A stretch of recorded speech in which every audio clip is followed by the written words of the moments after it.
नहीं, बीजेपी नहीं बोल रही है, मैं बोल रहा हूँ। एमपी पूछ रहा है सवाल, मैं गौरव अग्रवाल पूछ रहा हूँ। मैं पूछ रहा हूँ मनोज जी, आपको छोड़कर चले गए इंडिया से, छोड़कर एनडीए की तरफ, तो क्या आपको उस पर भी हर्ज है क्या?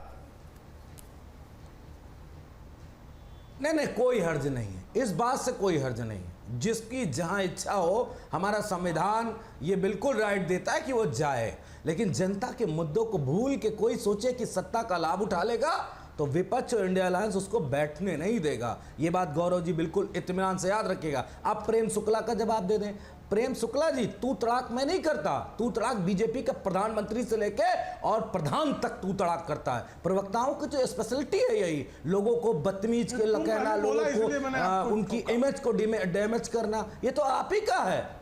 आप सोचो ना कहां पे आप लोगों ने देश को पहुंचा दिया। टीवी डिबेट को मछली मंडी बना दिया, और आप अगर थोड़ा सा भी तीखा हो जाता है तो मुंह में जलन होने लगती है। जलन मत करो और ये वाला पानी रख के बैठा करो। विपक्ष ऐसे ही आपको तीखे सवालों से घेरेगा। सत्ता में बैठ के मलाई काटने वाले दिन लद गए, देश के अच्छे दिन आने वाले हैं। सत्ता में अपने आप थोड़ी ना बैठे, सत्ता में जनता ने बैठाया मनोज जी। जल्दी ही चुनाव हुआ है देश में, जीत कर आए तो सत्ता में बैठे, बेईमानी करके जीत लिया है, सत्ता में बैठे हैं। इनको देश के एक मिनट गौरव जी, 50 से ज्यादा सीटें 2-3 बजे देखिए, बेईमान शब्द गलत है कि पार्टी जीती है। ये अभद्रता है, बेईमान शब्द गलत है। मैं आ रहा हूं बोलूं भैया, ये सिद्ध करने में बेईमानी नहीं है। बेईमानी की इसका क्या आधार है? आपत्ति जवाब दीजिए, जवाब दीजिए, हमको डिफिनेशन ना बताओ। जवाब बेईमान हो, प्रधानमंत्री बेईमान, तुम्हारा गृह मंत्री बेईमान, सब बेईमान है। ये चोर धमका,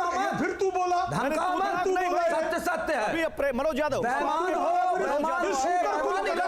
जिंदगी बेईमान रहोगे।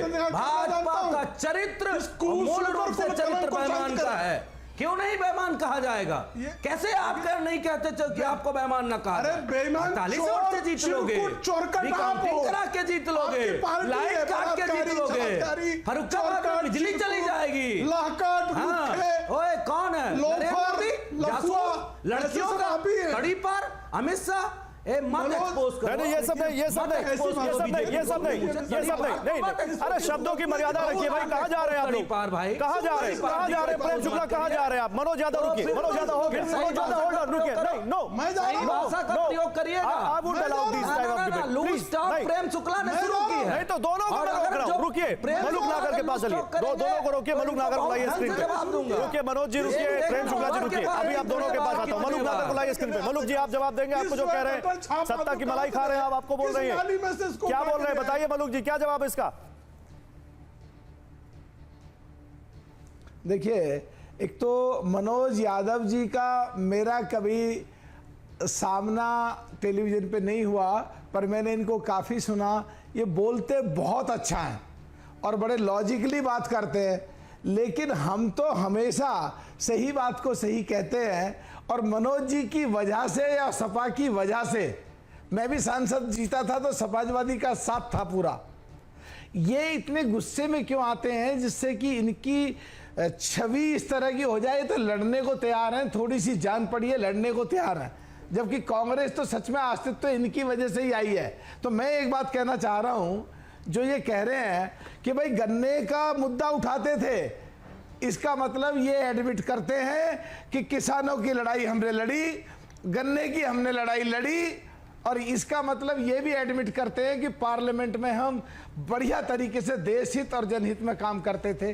तो क्या ये भी सोचेंगे हमारे कांग्रेस के जो 52 लोग थे, वो P.R.S.India, उनमें सबका रिकॉर्ड है सारे एमपीओ का। वो रिकॉर्ड किसानों के लिए क्या करते थे, पिछड़ों के लिए क्या करते थे, दलितों के लिए क्या करते थे, अक़लियत समाज के लिए क्या करते थे, क्या बताएंगे? दूसरा, अगर आज जाति जनगणना की बात आती है तो इस मौजूदा सरकार ने पिछले में लेडीज के रिजर्वेशन का बिल पास करा है। तो 2004 से 2014 तक बहुत सारी पार्टियों ने ये कहा कि इस लेडीज के बिल को पास करो और उसमें जाति जनगणना करा के जो पिछड़े और दलितों के लिए लेके आना चाहते हैं उनका रिजर्वेशन करो। तो कांग्रेस ने 10 साल सरकार तो फुल चलाई। मलुक नागर जी, जातीय जनगणना खत्म तो करने दो, सुनिए, लेडी रिजर्वेशन,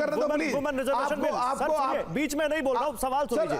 ये दोनों चीजें आपके इंडिया गठबंधन से एनडीए आने से पहले काम हो की चुकी बात थी। आपने आपको बदल समझ गया? नहीं आ रही है अग्रवाल साहब। मैं क्या कहना चाहता हूं, प्लीज आधी मिनट तो दो मुझे, बोलिए। आधी मिनट दो प्लीज, बस आधी मिनट। तो उसमें पिछड़ों के लिए जो जाति गणना जनगणना जिसलिए हो रही है, रिजर्वेशन की बात आई, कांग्रेस ने नहीं कराया, नहीं माना, ठंडे बस्ते में गई, 10 साल सरकार चली। तो जिस चीज को, अच्छा पिछले दिनों राहुल गांधी जी का बयान आया था कि मैं, इंदिरा गांधी जब प्रधानमंत्री थी, राजीव गांधी जब प्रधानमंत्री थे, मनमोहन सिंह जब प्रधानमंत्री थे, तो दलितों के और पिछड़ों के काम उस तरह नहीं हुए। तो क्या ये एडमिट करते हैं कांग्रेस के शासनकाल में पिछड़ों का काम नहीं हुए, पिछड़ों के हकों की रक्षा नहीं हुई? क्या ये एडमिट करते हैं उनकी वोट ले ली, शोषण कर लिया, उनको कुछ नहीं दिया?